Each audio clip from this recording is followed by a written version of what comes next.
Loukrakpam Ningol Ngangbam Ongbi Debala koubi Meeronbi Nupi Leikhidabaga mari Leinana ngasi Khuyathong Pukhri Achouba Mapal da meeyam wakat meepham chathakhre Thangmaiban United Club TUC gi meeting makhada Rising Knowledge Club amasung Khuyathong Meerapai na sinduna chathakhiba wakat meepham maduda saruk yakhibi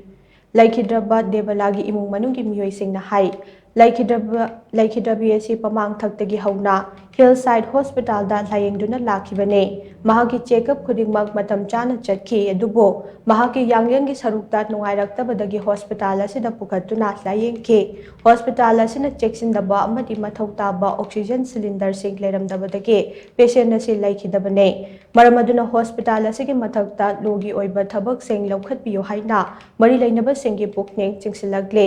Nakalamaromda wakat meepham maduda saruk yakhibi polem leikai Meerapai gi member Sundari Loitongbam na hai laibak thiba thogdogasi hospital asina cheksindabadagi thokibane Leikhidabi asina Meeronba haurakpadagi hospital asida layengduna lakhe tha suraklabi Debala ase yanglen nungaite haiduna hospital asida pukhatuna layeng lubani adubo hospital asigi staff singna dingthina yengbidaba amadi mathau taba oxygen leiramdabadagi leikhidabane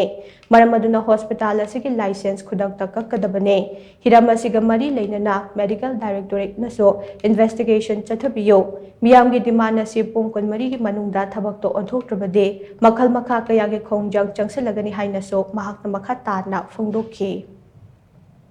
Yumna putharakan ngasai hida langthak torokpadoi na sadu khara nungairabra kholabra hangkansda madi amu hena seriously oisaleba masase nungaitabase seriously oisalakpadagi amu hanna hospital sida akoina pukhatpaneba hospital sida pukhatpa matam sida sida makoina yam phajana response ju pibidre doctor singsina phamu hauna bani angang sumaina kaino tawramdai sidi angang unaramdai sidi doina kaino tawna bani phamu kaina tawra dum phamala thamaga magi lairiba manung du lebe staff nursing ju maksu haire phajana response amata tawbidre akoina magi doctor sida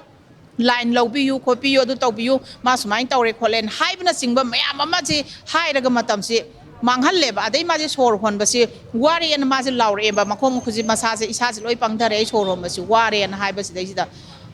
oxygen wa leba masase oxygen wa la abanina masase oxygen PBU haibaneba hospital sida oxygen PBU haibado oxygen laite na pakun PB rakpado karamana hospital ma salai biri bano haibanida